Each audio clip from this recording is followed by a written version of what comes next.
کہ نوجوان ہونے کی حیثیت سے اگر ہم یہ چاہتے ہیں کہ جو نسل در نسل اس ملک کے اندر غلامی چل رہی ہے اور اسے ختم کرنا ہے اور نظام مصطفیٰ کو رائج کرنا ہے، رسول اللہ صلی اللہ علیہ وسلم کے دین کو، هو الذی ارسل رسولہ بالہدی ودین الحق لیظہرہ علی الدین کلہ ولو کرہ المشرکون، اللہ کے نبی کو اللہ تعالیٰ فرماتے ہیں اس لیے بھیجا ہے کہ اسلام کو غالب کر دے۔ جے آئی یوتھ کی ساری توانائیاں، جماعت اسلامی کی ساری قوتیں، جماعت اسلامی کی ساری صحیح اور جد و جہد یہ اسی لیے ہے کہ اس دنیا کے اندر ہم نے اللہ رب العالمین کے دین کا غلبہ چاہتے ہیں۔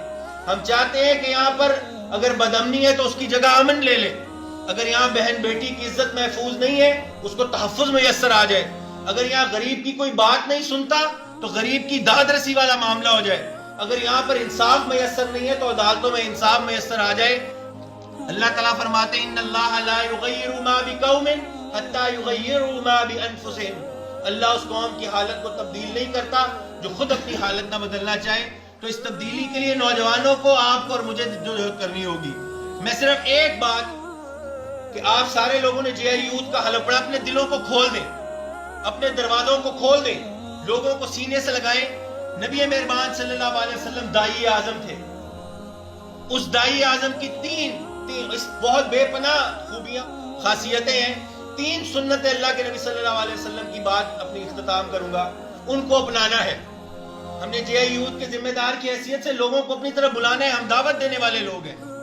پہلی بات، اپنے الفاظ میں، اپنے جملوں میں، اپنی بات میں نرمی پیدا کریں۔ قرآن میں اللہ رب العالمین نبی مہربان صلی اللہ علیہ وسلم کو مخاطب کر کے فرماتے ہیں کہ اگر ہم تمہیں ترش روح بناتے تو لوگ تم سے چھٹ جاتے۔ کس سے؟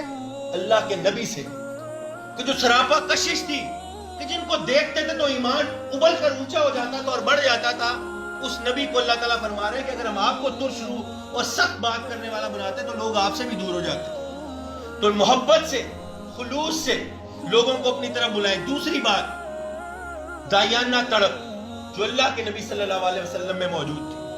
وہ واقعہ کس نے نہیں سن رکھا کہ ایک قافلہ آیا اور اللہ کے نبی اس کو دعوت دے کر واپس پہنچے، اور پتہ لگا کہ ایک نیا قافلہ آ گیا تو اس نئے قافلے کو دعوت دینے کے لیے پہنچے، اور بتانے والے یہ بتاتے ہیں کہ قافلہ چل پڑا تھا، اللہ کے نبی اس قافلے کے ساتھ چلنے لگے، وہ قافلہ تیز ہوا تو نبی مہربان اس کے ساتھ دوڑنے لگے، اس وقت تک پلٹ کر واپس نہیں آئے جب تک قافلے کے ایک ایک فرد کو دعوت حق نہیں پہنچا دی۔ یہ داعیانہ تڑپ۔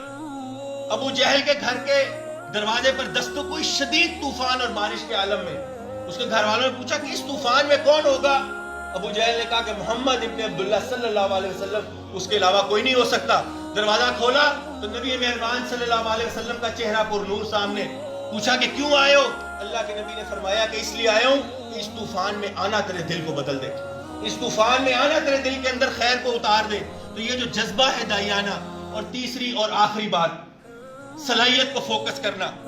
کوئی غریب ہے، کوئی کالا ہے، کوئی موٹا ہے، کوئی گورا ہے، کوئی شیخ ہے، کوئی گجر ہے، کوئی ارائی ہے، کوئی جٹ ہے، سارے قابل قبول۔ لیکن اللہ کے نبی صلی اللہ علیہ وسلم کی سنت یہ ہے کہ اپنے معاشرے کے بااثر لوگوں کو، اپنے معاشرے کے اندر قوت اور طاقت اور اثر اور نفوذ رکھنے والے لوگوں کو دین کی طرف بلایا جائے۔ اللہ کے نبی، میں آپ سے سوال کرتا ہوں، کسی انسان کے محتاج تھے؟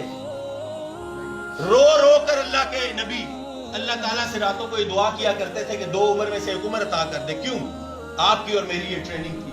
پان چباتا ہے، گالی نکالتا ہے، بالی پہنی ہے، کوئی فرق نہیں پڑتا، اسے اللہ رب العالمین کے دین کی طرف بلائیں۔ اگر اس کے گرد 100 200 اور 400 نوجوان جمع ہوتے ہیں تو وہ جذبہ آپ کے دل میں ہونا چاہیے کہ یہ اللہ کے دین کا سپاہی بن جائے۔ یہ 200 اور 400 لوگ اللہ کے دین کی قوت میں تبدیل ہو جائیں گے، اور رات کو اٹھ اٹھ کر ان لوگوں کے لیے دعائیں کریں۔ یہ آپ کا اور میرا پیمانہ ہونا چاہیے کہ اللہ تعالیٰ فلاں کا دل بدل دے، اللہ تعالیٰ فلاں نوجوان ہے، اس کی زبان تو بڑی بری ہے لیکن تو زبان کو اچھا کرنے والا ہے، اللہ تعالیٰ فلاں نوجوان اس کے دل کو بدل دے اور اپنے دین کے لیے منتخب کر لے۔ یہ گالی تو بکتا ہے، یہ فلاں برائی کے اندر تو مبتلا ہے، لیکن اللہ تعالیٰ تو دلوں کو بدلنے والا ہے۔ تو فرماتا ہے کہ دل میری 2 انگلیوں کے اندر ہے، جہاں چاہتا ہوں اس کو پلٹ دیتا ہوں. میرے دوستوں نوجوانوں, نبی مہربان صلی اللہ علیہ وسلم کی ان 3 دایانہ حکمتوں کو لے کر چلیں. رب کعبہ کی قسم آپ کو قوت جمع کریں گے تو جو یہاں جماعت اسلامی کو وہ عروج اور اقتدار بخشے گی کہ جس کے نتیجے میں سید ابو الاعلیٰ مودودی رحمہ اللہ نے جو خواب دیکھا تھا اس کے اندر آپ اور میں مل کر انشاءاللہ اس میں رنگ بھریں گے. اللہ رب العالمین آپ کی جوانیوں کی حفاظت فرمائے اور آپ کی جوانیوں کو اپنے رستے کے اندر قبول فرما لے.